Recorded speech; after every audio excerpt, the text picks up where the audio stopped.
এইবার ঈদে যেই কটি সিনেমা মুক্তি পাচ্ছে সবচেয়ে বেশি আলোচিত সিনেমা হচ্ছেন সিয়াম বুবলির জঙ্গলি সিনেমা। এমনকি আফরান নিশো, শাকিব খান এছাড়াও আরেকটা পূজাচেরি সিনেমা আসবে শোনা যাচ্ছে, কিন্তু এখন পর্যন্ত কোনো আপডেট নেই। এই সব কয়টা সিনেমার থেকেও বুবলির সিনেমা এগিয়ে আছে। আসলে বুবলি বর্তমান সময়ে যেই সকল সিনেমা করছেন সবগুলো নিয়েই আলোচনা হচ্ছে অনেক বেশি। বুবলি নিজেকে নতুন করে তৈরি করেছেন, শাকিব খানের বাড়ি গিয়ে নিজেকে প্রমাণ করেছেন।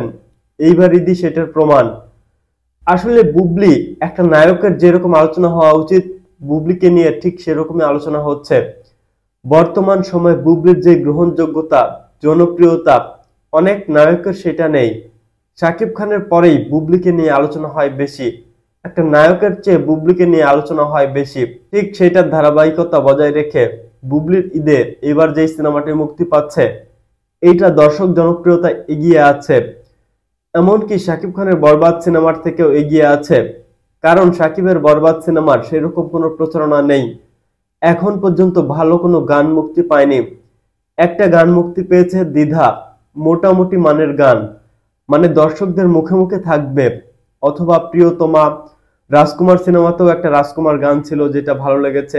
আর প্রিয়তমা সিনেমাতে তো দুইটা গান ছিল, ঈশ্বর গান এবং প্রিয়তমা গান। এইসব গান দর্শকদের জনপ্রিয়তা পেয়েছিল, দর্শকদের মুখে মুখে ছিল। একটা গান দর্শকরা বারবার বারবার শুনেছে, কিন্তু বরবাদ সিনেমার এই দ্বিধা গানটি একবারই কোন রকম শোনা গেছে, বা একের অধিক দুইবার শোনা গেছে, কিন্তু বারবার শোনার মতো কোনো গান নয় এটি। এই কারণে বলা চলে প্রচারণায় অনেক পিছিয়ে আছে বরবাদ সিনেমা, যার কারণে বুবলির এবং সিয়াম আহমেদের জঙ্গলি সিনেমা অনেক অনেক বেশি আলোচনায় এইবার ঈদে। এই কারণে নিঃসন্দেহে আশা করা যায় বুবলি অনেক বেশি এগিয়ে থাকবে সিনেমার ব্যবসা সফলতার দিক থেকেও। বুবলির সিনেমা ভালো একটা ব্যবসা করবে এবং সুপারহিট হবে, এটি নিশ্চিতভাবে এখনই বলে দেওয়া যায়। কারণ একটা সিনেমা কি হতে যাচ্ছে বা কি হবে সেটা সিনেমার প্রমোশন, সিনেমার কন্টেন্ট দেখলেই বোঝা যায়। সিনেমার গান যেমন সুন্দর ছিল, ট্রেলারও ঠিক তেমনই সুন্দর। এই সিনেমাটি অনেক আগে মুক্তি পাওয়ার কথা থাকলেও পরিচালক সাহেব ঈদের জন্য রেখেছিলেন। আসলে তিনি বুঝে শুনেই রেখেছেন, কারণ এটি একটা ঈদেরই সিনেমা।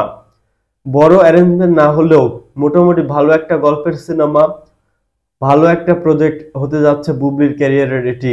সিনেমাকে ভক্তরা যেভাবে সাপোর্ট করছে, আশা করা যায় শাকিবের সিনেমা ভালো ব্যবসা করবে এটি নিঃসন্দেহে। কারণ বাংলাদেশে আসলে শাকিব খানের নামের উপরই 100-র বেশি হল তিনি বুকিং পেয়ে যান। বাকি যেই কয়টা সিনেমা মুক্তি পাবে, আফরান নিশোর সিনেমা হোক বা যার সিনেমাই হোক না কেন, বুবলির সিনেমাই এগিয়ে থাকবে অনেক অনেক বেশি। আমি আজকের ভিডিওতে বলে দিলাম, আপনারা সিনেমা রিলিজের পরে মিলিয়ে নেবেন। নিশ্চিতভাবে বলা যায় এই সিনেমাটি এগিয়ে থাকবে এবং এগিয়ে থাকবেই। তো ডিয়ার ভিউয়ার্স, কারা কারা আসলে বুবলির সিনেমার জন্য অপেক্ষা করছেন অবশ্যই কমেন্টসে জানাবেন। আর কে কোথা থেকে সিনেমাটি দেখবেন, কোন সিনেমা হলে দেখবেন, কমেন্টস করে জানাবেন। দেখা হবে হয়তোবা। ধন্যবাদ সবাই, আমাদের পাশেই থাকবেন। সালামু আলাইকুম।